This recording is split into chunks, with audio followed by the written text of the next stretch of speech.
sir. My name is Makbul. Mahmoud. Makbul in Riyaz. Are you Muslim? No, Christian. Yeah. You see, because the names today means nothing. Yeah. You know, I tell you, most deceptive, most deceptive. Yeah. I have come across names, Major Nasir, you think he's a Muslim, and you're talking as a Muslim, but he's a Christian. He is the Adu Allah wa adu akum. The greatest enemy is trying to steal your children, but you think he's your brother. Ahlan wa sahlan. Go ahead. Okay, Makbul in Riyaz. Makbul. Yeah. Sir, when you opened your talk, you opened with derogatory remarks regarding those three gentlemen.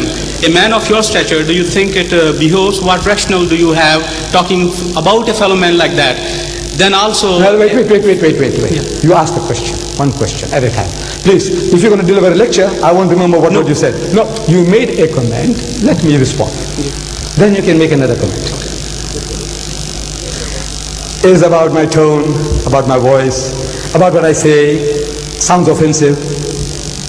I says, whatever I'm talking is insipid, tasteless.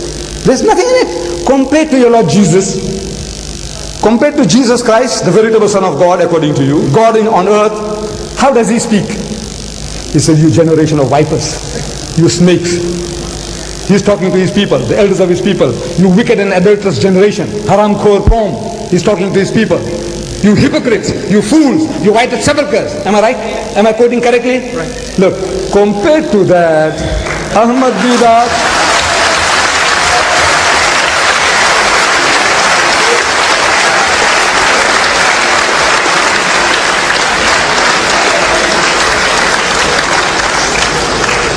compared to that, I don't know how many marks you're going to give me for virulence. How many compared to Jesus?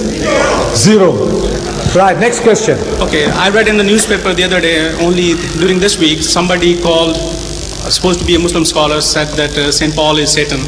I don't think any Muslim scholar or yourself would call anybody, any man from any religion whom we honor or they honor as one of the saints or as one of the apostles. Now, shall I answer that? Look, some Muslim scholar. I am not doubting your veracity. But what the Christians are telling my prophet, 60,000 books have been written against the Holy Prophet Muhammad. Do you know that? 60,000. Let me read it to you. This is your publication. This is your publication. This is your publication. Listen. Look. This is Mother Basilia Schilling.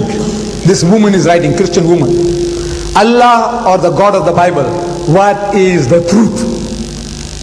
This is your Christian publication. Now listen, this Molvi, whatever he said about St. Paul is nothing compared to what you are now telling us about my prophet.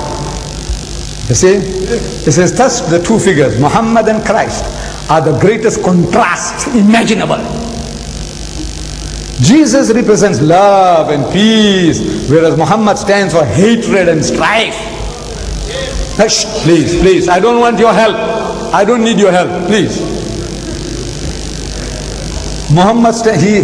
Jesus represents, he is the lamb. Oh, Jesus is the lamb. Garib Allah ki gaib, bakri bachka.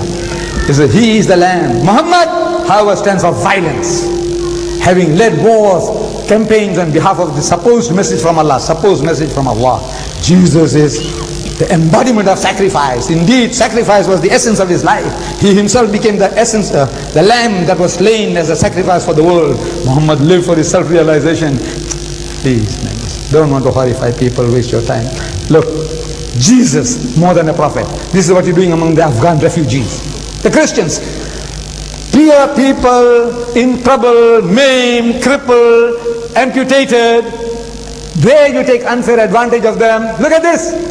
15 Muslims of the Mujahideens, they tell how they found forgiveness, reason, new life in Jesus Christ. How did they do it? And the priest was saying, we don't go converting people. Who's doing this? Angels from heaven. Who's doing this? Look at this. Okay, sir. You speak about evangelizing. Look, the Great Commission. You. So you and the Muslims. You means the Christian. You. This is the Great Commission. What he says. Look at this. On the way to the cross, your ship, good ship, Logos, going and harassing my people all over the world. there are 100 books here. What you are doing to us, what we have done is God is my witness, is really nothing, is insipid. You see?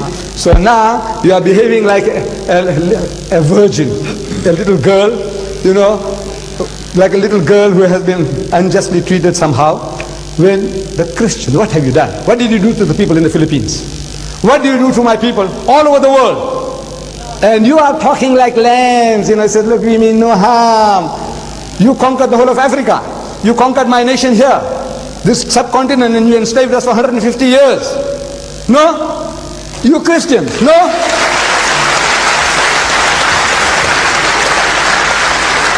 Look, there's too much here. What is your question? Now tell me, what is your question? The question is, I would request you gentlemen to kindly let other body allow. yeah, I'll just... No, ask them. this is not a session of debate actually. No, sir, it's not debate, just a question, and I'll move away. In Quran, the Prophet said that if you don't understand, consult the Al-Kitab. And then he referred to Torah, Zabur, and Injil. If it was changed, then the Prophet would have said... Please don't waste time. Find this and I'll deal with it. Come, sit down this side here. Give somebody else a chance. No, give him the Quran. Okay. Give him the Quran. I don't know the text.